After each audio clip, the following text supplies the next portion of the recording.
മക്കൾക്ക് കൊടുക്കുന്നതാകുന്ന മുഴുവൻ കാര്യങ്ങളിലും ഒരു ശ്രദ്ധ പതിപ്പിക്കണേ. അവരുടെ കൈകളിൽ ഒരു മൊബൈൽ ഫോൺ കണ്ടു കഴിഞ്ഞാൽ എവിടുന്നാണ് നിനക്കിതിന് പൈസ കിട്ടിയത്? അവരുടെ ശരീരത്തിൽ ഒരു പുതുവസ്ത്രം കണ്ടു കഴിഞ്ഞാൽ നിനക്കറിയാത്ത രീതിയിൽ ഒരു ചെരുപ്പ് അവർ ധരിച്ചത് കണ്ടാലും ചോദിക്കാൻ നീ മടിക്കരുതേ, എവിടുന്നാണ് കിട്ടിയത് പൊന്നുമോളെ?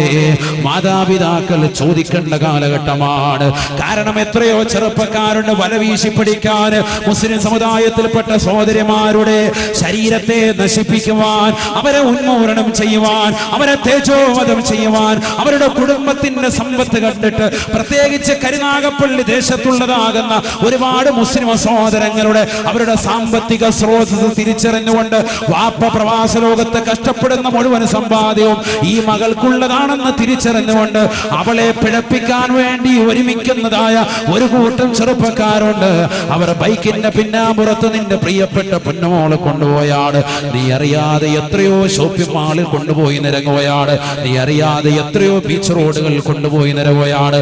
നീ അറിയാതെ എത്രയോ രാവുകളിൽ പരസ്യമായി രഹസ്യമായി ഫോൺ വിളിക്കുകയാണ്. നീ അറിയാതെ, നീ പോലും അറിയാതെ മൊബൈൽ ഫോൺ അവൾക്ക് ഇവൻ വാങ്ങിക്കൊടുത്തിട്ടുണ്ട്. നീ അറിയാതെ രാത്രിയുടെ യാമങ്ങൾ റൂമിനകത്തിരുന്നു കൊണ്ട് അവൾ കാമുകനുമായി ഫേസ്ബുക്കിലൂടെ വാട്സാപ്പിലൂടെ ചാറ്റിംഗ് നടത്തുന്നുണ്ട്. നീ അറിയാതെ IMIയിലൂടെ കണ്ടുവിളിക്കുന്നുണ്ട്. നീ അറിയാതെ അവളുമായി ചാറ്റിംഗ് നടത്തുന്നുണ്ട്. നീ അറിയാതെ രഹസ്യമായി വീഴ്ച നടത്തുന്നുണ്ട്. നീ അതിനു വേണ്ടി പോകുന്ന സമയത്ത് നിന്റെ വീടിന്റെ അകത്തളങ്ങളിൽ മോശമായ രീതിയിലുള്ളതായ സംഭവവികാസങ്ങൾ അരങ്ങേറുന്നുണ്ട്. നീ കടയിൽ പോകുമ്പോ, നീ കമ്പോളത്തിൽ പോകുമ്പോ, എനിക്ക് സമയമില്ല, എനിക്ക് വേദനയാണ്, കൈകാലുകൾ വേദനയാണ്. നീ കൊച്ചാപ്പയുടെ മകളുടെ കല്യാണത്തിന് പോകുമ്പോൾ പോലും നിന്റെ മകളെ കൂടെ വിളിക്കുമ്പോ അവള് പറയുകയാണ്, വാപ്പാ ഉമ്മ എനിക്ക് കൈവേദനയാണ്, കാലുവേദനയാണ്, എനിക്ക് ചെറിയൊരു തലവേദന എന്ന് പറഞ്ഞുകൊണ്ട് വീട്ടിലിരിക്കുന്ന മക്കളില്ലയോ?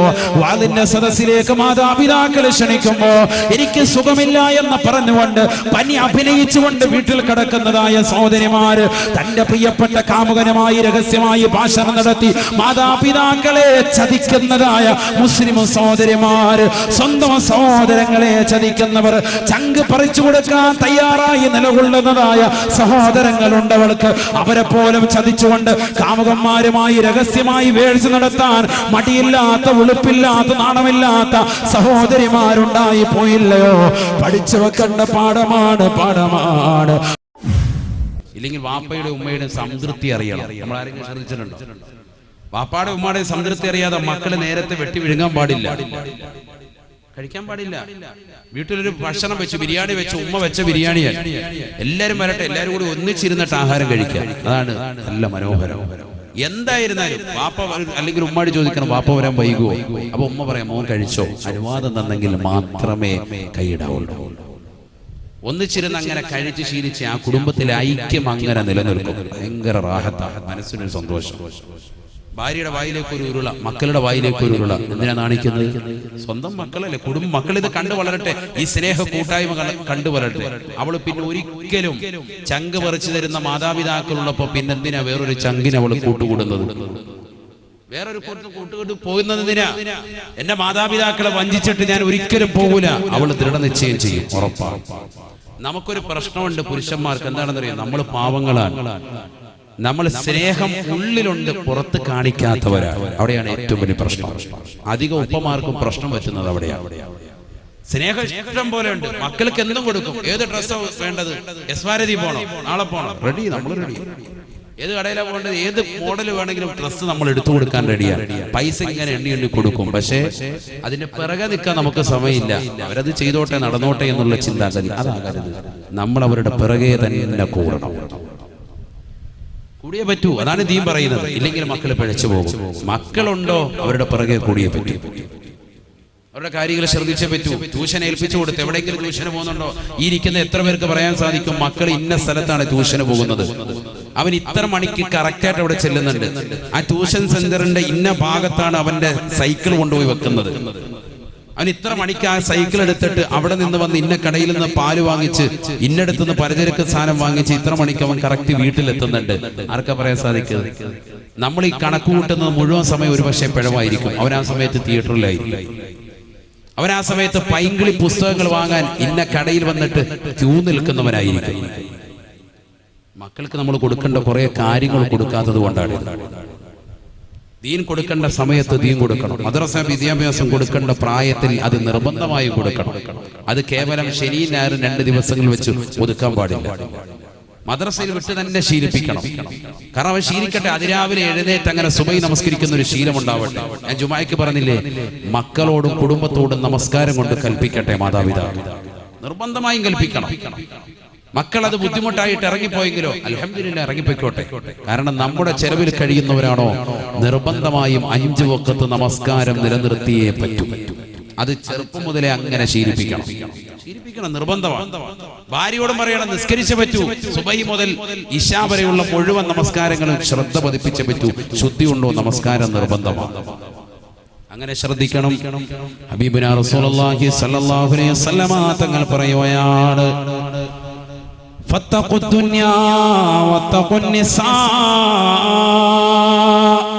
ഈ ദുനിയാവിൽ അല്ലാഹു സുബ്ഹാനഹു വ തആല നിങ്ങളെ പ്രതിനിധികളായി നിശ്ചയിച്ചിരിക്കുകയാണ്. ഇത് ഭൗതിക ലോകമാണ്, ആഡംബരത്തിന്റെ ലോകമാണ്, ആസ്വാദനങ്ങളുടെ ലോകമാണ്. അതിലേക്ക് നിങ്ങൾ മുറുകെ പോകരുതേ. ഈ ഭൗതിക ലോകത്തിന്റെ ആഡംബര ആസ്വാദനങ്ങളിൽ നിങ്ങൾ മുഴുകി പോകരുതേ. നിങ്ങൾ പരിപൂർണമായി നിലകൊള്ളണേ. നിങ്ങൾ ഭൗതിക ലോകത്തെ സൂക്ഷിക്കണേ. വത്തഖുൻ നിസാ. അന്യ സ്ത്രീകളുമായിട്ടുള്ള ഇടപെടലുകൾ സൂക്ഷിക്കണേ. എത്രയോ കച്ചവടക്കാരുണ്ട്, എത്രയോ സഹോദരങ്ങളുണ്ട്. ആ കച്ചവട സ്ഥാപനങ്ങൾ ജോലി ചെയ്യാൻ വന്നിരിക്കുന്ന സഹോദരിമാരുമായി അടുത്തിടപഴകി പിഴച്ചു പോയവരില്ലയോ? സ്വന്തം ഭാര്യ മറന്നുകൊണ്ട് അന്യരാകുന്ന സഹോദരിമാരുമായി ചങ്ങാത്തം മുൽകിയതാകുന്ന എത്രയോ കച്ചവടക്കാരുണ്ട്. അവസാനം അവരുടെ സമ്പത്തും അവരുടെ സൗഭാഗ്യം മുഴുവനും എഴുതി വെക്കാതെ ഞാൻ പോകൂല എന്ന് ശാഠ്യം പിടിച്ചുകൊണ്ട്, ഇല്ലെങ്കിൽ നിങ്ങളോടൊപ്പം കടന്ന് ശരീരം പങ്കിട്ടതാകുന്ന ഫോട്ടോകൾ ഞാൻ ജനങ്ങളിലേക്ക് കാണിച്ചു കൊടുക്കുമെന്ന് പറഞ്ഞ് ബ്ലാക്ക് മെയിൽ ചെയ്തുകൊണ്ട് സമ്പത്ത് തട്ടിയെടുക്കുന്നതായ ഒരു യുഗത്തിലല്ലേ ഇന്ന് സമൂഹം നടക്കുന്നത്. അതുകൊണ്ട് അല്ലാഹുവിന്റെ റസൂൽ പഠിപ്പിക്കുകയാണ്, ഫത്തഖുദ് ദുനിയാ വത്തഖുൻ നിസാ. ഈ ഭൗതിക ലോകത്തിന്റെ ആഡംബരങ്ങളിലേക്ക്, ആസ്വാദനങ്ങളിലേക്ക് നിങ്ങൾ എടുത്തു ചാടരുത്. മക്കൾക്ക് കൊടുക്കുന്നതാകുന്ന മുഴുവൻ കാര്യങ്ങളിലും ഒരു ശ്രദ്ധ പതിപ്പിക്കണേ. അവരുടെ കൈകളിൽ ഒരു മൊബൈൽ ഫോൺ കണ്ടു കഴിഞ്ഞാൽ എവിടുന്നാണ് നിനക്കിതിന് പൈസ കിട്ടിയത്? അവരുടെ ശരീരത്തിൽ ഒരു പുതുവസ്ത്രം കണ്ടു കഴിഞ്ഞാൽ, നിനക്കറിയാത്ത രീതിയിൽ ഒരു ചെരുപ്പ് അവർ ധരിച്ചത് കണ്ടാലും ചോദിക്കാൻ നീ മടിക്കരുതേ. എവിടുന്നാണ് കിട്ടിയത് പൊന്നുമോളെ? മാതാപിതാക്കൾ ചോദിക്കേണ്ട കാലഘട്ടമാണ്. കാരണം എത്രയോ ചെറുപ്പക്കാരുണ്ട് വല വീശി പിടിക്കാൻ മുസ്ലിം സമുദായത്തിൽപ്പെട്ട സഹോദരിമാരുടെ ശരീരത്തെ നശിപ്പിക്കുവാൻ, അവരെ ഉന്മൂലനം ചെയ്യുവാൻ, അവരെ തേജോവധം ചെയ്യുവാൻ, അവരുടെ കുടുംബത്തിന്റെ സമ്പത്ത് കണ്ടിട്ട്, പ്രത്യേകിച്ച് കരുനാഗപ്പള്ളി ദേശത്തുള്ളതാകുന്ന ഒരുപാട് മുസ്ലിം സഹോദരങ്ങളുടെ അവരുടെ സാമ്പത്തിക സ്രോതസ് തിരിച്ചറിഞ്ഞുകൊണ്ട് വാപ്പ പ്രവാസ ലോകത്ത് കഷ്ടപ്പെടുന്ന മുഴുവൻ സമ്പാദ്യവും ഈ മകൾക്കുള്ളതാണെന്ന് തിരിച്ചറിഞ്ഞുകൊണ്ട് അവളെ പിഴപ്പിക്കാൻ വേണ്ടി ഒരുമിക്കുന്നതായ ഒരു കൂട്ടം ചെറുപ്പക്കാരുണ്ട്. അവർ ബൈക്കിന്റെ പിന്നാമ്പുറത്ത് നിന്റെ പ്രിയപ്പെട്ട പൊന്നുമോള് കൊണ്ടുപോയാണ്. നീ അറിയാതെ എത്രയോ ഷോപ്പിംഗ് മാളിൽ കൊണ്ടുപോയി നിരങ്ങുകയാണ്. നീ അറിയാതെ എത്രയോ ബീച്ച് റോഡുകളിൽ കൊണ്ടുപോയി നിരങ്ങുകയാണ്. നീ അറിയാതെ എത്രയോ രാവുകളിൽ പരസ്യമായി രഹസ്യമായി ഫോൺ വിളിക്കുകയാണ്. നീ അറിയാതെ, നീ പോലും അറിയാതെ മൊബൈൽ ഫോൺ അവൾക്ക് ഇവൻ വാങ്ങിക്കൊടുത്തിട്ടുണ്ട്. നീ അറിയാതെ രാത്രിയുടെ യാമങ്ങൾ റൂമിനകത്തിരുന്നു കൊണ്ട് അവൾ കാമുകനുമായി ഫേസ്ബുക്കിലൂടെ വാട്സാപ്പിലൂടെ ചാറ്റിംഗ് നടത്തുന്നുണ്ട്. നീ അറിയാതെ IMIയിലൂടെ കണ്ടുവിളിക്കുന്നുണ്ട്. നീ അറിയാതെ അവളുമായി ചാറ്റിംഗ് നടത്തുന്നുണ്ട്. നീ അറിയാതെ രഹസ്യമായി വീഴ്ച നടത്തുന്നുണ്ട്. നീ അതിനു വേണ്ടി പോകുന്ന സമയത്ത് നിന്റെ വീടിന്റെ അകത്തളങ്ങളിൽ മോശമായ രീതിയിലുള്ളതായ സംഭവവികാസങ്ങൾ അരങ്ങേറുന്നുണ്ട്. നീ കടയിൽ പോകുമ്പോ, നീ കമ്പോളത്തിൽ പോകുമ്പോ, എനിക്ക് സമയമില്ല, എനിക്ക് വേദനയാണ്, കൈകാലുകൾ വേദനയാണ്. നീ കൊച്ചാപ്പയുടെ മകളുടെ കല്യാണത്തിന് പോകുമ്പോൾ പോലും നിന്റെ മകളെ കൂടെ വിളിക്കുമ്പോ അവള് പറയുകയാണ്, വാപ്പാ ഉമ്മ എനിക്ക് കൈവേദനയാണ്, കാലുവേദനയാണ്, എനിക്ക് ചെറിയൊരു തലവേദന എന്ന് പറഞ്ഞുകൊണ്ട് വീട്ടിലിരിക്കുന്ന മക്കളില്ലയോ? വാതിന്റെ സദസ്സിലേക്ക് മാതാപിതാക്കൾ ക്ഷണിക്കുമ്പോ എനിക്ക് സുഖമില്ല എന്ന് പറഞ്ഞുകൊണ്ട് പനി അഭിനയിച്ചുകൊണ്ട് വീട്ടിൽ കിടക്കുന്നതായ സഹോദരിമാര് തന്റെ പ്രിയപ്പെട്ട കാമുകനുമായി രഹസ്യമായി ഭാഷണം നടത്തി മാതാപിതാക്കളെ ചതിക്കുന്നതായ മുസ്ലിം സഹോദരിമാര്, സ്വന്തം സഹോദരങ്ങളെ ചതിക്കുന്നവർ, ചങ്ക് പറിച്ചു കൊടുക്കാൻ തയ്യാറായി നിലകൊള്ളുന്നതായ സഹോദരങ്ങളുണ്ട് അവൾക്ക്. അവരെ പോലും ചതിച്ചുകൊണ്ട് കാമുകന്മാരുമായി രഹസ്യമായി വേഴ്ച നടത്താൻ മടിയില്ലാത്ത, ഉളുപ്പില്ലാത്ത, നാണമില്ലാത്ത സഹോദരിമാരുണ്ടായി പോയില്ലയോ? പഠിച്ചു വെക്കേണ്ട പാഠമാണ്. അവൻ കൊടുത്താകുന്ന വസ്ത്രമാണ്. അവനാണ് നെറ്റ് റീചാർജ് ചെയ്യുന്നത്. നീ ഓർക്കും ഈ മൊബൈൽ ഫോണിൽ എന്റെ മകൾ നെറ്റ് റീചാർജ് ചെയ്യുന്നില്ലല്ലോ, മൊബൈൽ ഫോൺ ഉണ്ട്, പക്ഷെ അത് അവൾക്കൂടെ കൂട്ടുകാരികളെ വിളിക്കാനാണെന്ന് പറഞ്ഞ് മക്കൾക്ക് അനുവദിച്ചു കൊടുക്കുന്നവരെ പൊട്ടത്തരമാണ് നിങ്ങൾ ചെയ്യുന്നത്. അബദ്ധജടിലമാകുന്ന വാദങ്ങളാണ് മക്കൾ നിങ്ങളോട് ഉന്നയിക്കുന്നത്. പാതിരാത്രി സമയത്ത് ആരും അറിയാതെ രഹസ്യമായ കാമുകന്മാരുമായി ഫോൺ വിളിയിലാണ്. എന്തിനാണ് 8ലും 10ലും +1 ഒക്കെ പഠിക്കുന്ന പെൺകുട്ടികൾക്ക് സ്മാർട്ട് ഫോൺ എന്തിനാണ്? ഫേസ്ബുക്ക് എന്തിനാണ്? വാട്സാപ്പിലൂടെയുള്ള ചാറ്റിംഗ് എന്തിനാണ്? ആരോടാണിത് പറയുന്നത്? 40 കഴിഞ്ഞ ഉമ്മമാരാണ് ഇന്ന് ടിക്ടോക്കിന്റെ ലോകത്ത് വിഹരിക്കുന്നത്. മക്കളെ മുൻനിർത്തിയിട്ട് ടിക്ടോക്ക് കളിക്കാൻ വേണ്ടി മൊബൈൽ ഫോൺ പിടിച്ചു കൊടുക്കുന്നത് 50ഉം 60ഉം വയസ്സുള്ളതായ ഉമ്മമാരാണ്. എനിക്ക് കൂടി കളിക്കണേ എന്ന് പറഞ്ഞുകൊണ്ട് അതിന് സ്റ്റാൻഡ് ഫിറ്റ് ചെയ്തിട്ട് മകളോടൊപ്പം ഒരുമിച്ചിരുന്നുകൊണ്ട് ഡിസ്കോ ബ്രേക്കുകൾ ഇടുന്നത് 60ന്റെയും 40ന്റെയും ഇടയിലുള്ള സഹോദരിമാരാണ്. നാണമില്ലേ മുസ്ലിം സഹോദരിമാരെ? തലമറച്ചതാകുന്ന, പറുധരിച്ചതാകുന്ന മുസ്ലിം നാമധാരികളാകുന്ന സഹോദരിമാര്, ഒരു കാലഘട്ടത്തിൽ നിങ്ങളുടെ പിതാക്കന്മാരുടെ പേര് കേൾക്കുമ്പോ ഈ നാട്ടിൽ വലിയ വിലയായിരുന്നു. നിങ്ങളുടെ വാപ്പ ഇന്ന ഹാജി ആരാണ്? നിങ്ങളുടെ ഉമ്മ ഹജ്ജ് ഉമ്മ ചെയ്തതാണ്. 10 ഹജ്ജ് ചെയ്തതായ ഉമ്മയുടെ മകളാണ്. 10 ഉംറ ചെയ്തതാകുന്ന സഹോദരിയുടെ മകളാണ്. പക്ഷേ മക്കളുടെ പോക്കേത് നിലയ്ക്കാണ്? ഹറാമായ ശൈലിയാണ്, ഹറാമായ പ്രവർത്തനമാണ്. തന്റെ പ്രിയപ്പെട്ട ഭർത്താവിനെ വഞ്ചിച്ചുകൊണ്ട് കാമുകന്മാരുമായി രഹസ്യമായി വേഴ്ച നടത്താൻ വാളിന്റെ രാവുകളെ ഉപയോഗിക്കുന്നതാകുന്ന 40ന്റെയും 50ന്റെയും ഇടയിലുള്ളതാകുന്ന എത്രയോ മുസ്ലിം സഹോദരിമാരുണ്ട്. 4ഉം 5ഉം മക്കളുണ്ടായിട്ട് പോലും ഗതികെടാത്ത രീതിയിലുള്ള പ്രവർത്തനമല്ലയോ മുസ്ലിം സഹോദരിമാരിൽ നിന്നുള്ളത്? നഊദു ബില്ലാഹ്, നഊദു ബില്ലാഹ്. ഹബീബായ നബി തങ്ങൾ പറയുകയാണ്, ഇന്നി ലഉബ്ഗിദുൽ മർആ തഖ്റുജു മിൻ ബൈതിഹാ തജുറു ദൈലഹാ വതസ്തകി അൻ സൗജിഹാ. ഒരു പെണ്ണിനോട് എനിക്ക് വല്ലാത്ത ദേഷ്യമാണ്, വല്ലാത്ത ക്രോധമാണ്. ഏത് പെണ്ണെന്നറിയുമോ? അവൾ പാതിരാത്രി സമയമെന്നില്ല, പകൽ സമയമായിരുന്നാലും ഭർത്താവ് വീട്ടിൽ നിന്ന് പുറത്തിറങ്ങിയാൽ മതി, തൊട്ട് പിറകെ സാരി ചുറ്റിയിട്ട് അവൾ ഇറങ്ങുകയാണ്. ഭർത്താവ് വീട്ടിൽ നിന്ന് കച്ചവടത്തിന് പോയാൽ മതി, തൊട്ട് പിറകെ പർദ്ദ ധരിച്ചുകൊണ്ട് ഒരു കൊട പിടിച്ചുകൊണ്ട് ഇറങ്ങുകയാണ്. എന്തിനാണ്? കമ്പോളങ്ങളിൽ ഇറങ്ങുകയാണ്. തന്റെ പ്രിയപ്പെട്ട കാമുകന്മാരുമായി, അന്യരാകുന്ന ചെറുപ്പക്കാരുമായി, അന്യരാകുന്ന സഹോദരങ്ങളുമായി സ്വറ പറയാനാണ് അവൾ ഇറങ്ങുന്നത്. അത്തരത്തിൽ കറങ്ങി നടക്കുന്ന പെണ്ണിനെ എനിക്ക് കാണേണ്ടതില്ല. ഇന്നീ ലൗ ബഗദഹാ, എനിക്ക് അവളോട് വല്ലാത്ത ദേഷ്യമാണ്. 1400 വർഷം മുമ്പ് മുത്തുനബി പറയുമ്പോ അത്തരത്തിലുള്ള സ്ത്രീകളില്ലായിരുന്നു. റസൂലുള്ളാഹി പറയുകയാണ്, ഇനി ഒരു കാലഘട്ടം വരാനുണ്ട്. ആ കാലഘട്ടത്തിലുള്ള മുസ്ലിം സഹോദരിമാരുടെ അവസ്ഥയാണ് ഇന്നീല ഉബഗദുൽ മർആ തഖ്റുജു മിൻ ബൈതിഹാ. സ്വന്തം ഭർത്താവിന്റെ വീട്ടിൽ നിന്ന് ഉടയാടുകൾ ധരിച്ചുകൊണ്ട് പുറത്തിറങ്ങുകയാണ്.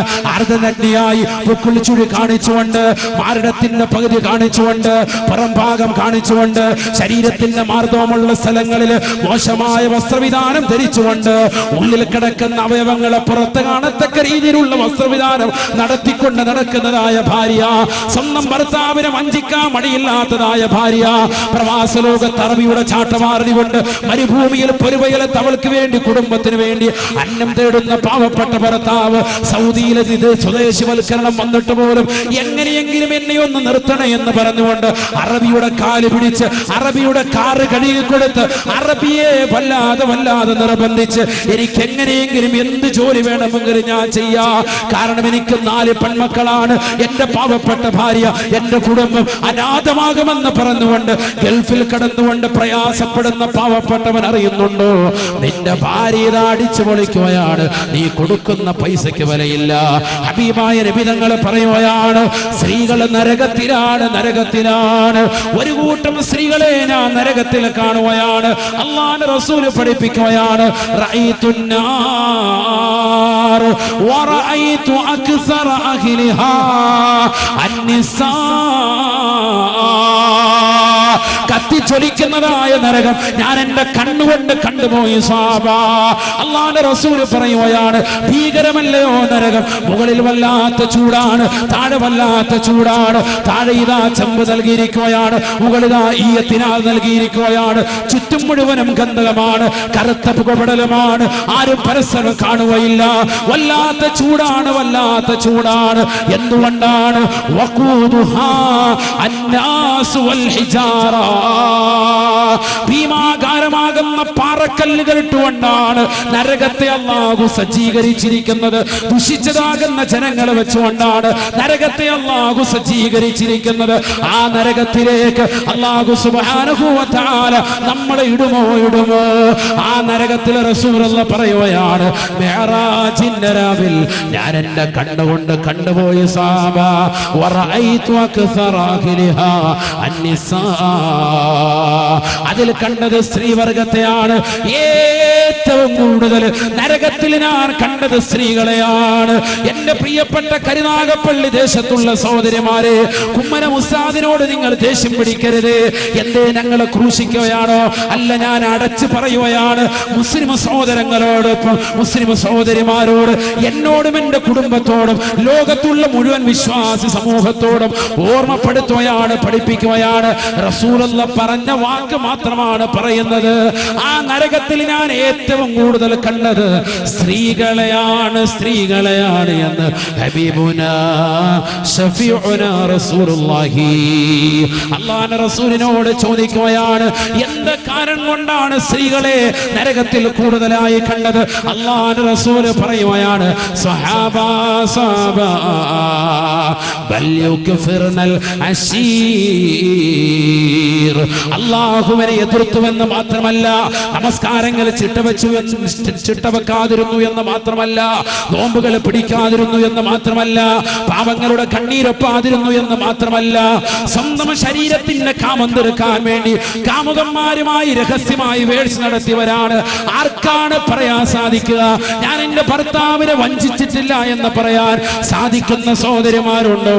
അൽഹംദുലില്ലാഹ്, നിങ്ങൾക്ക് അല്ലാഹു സ്വർഗ്ഗം അനിവാര്യമാക്കിയിരിക്കുകയാണ്.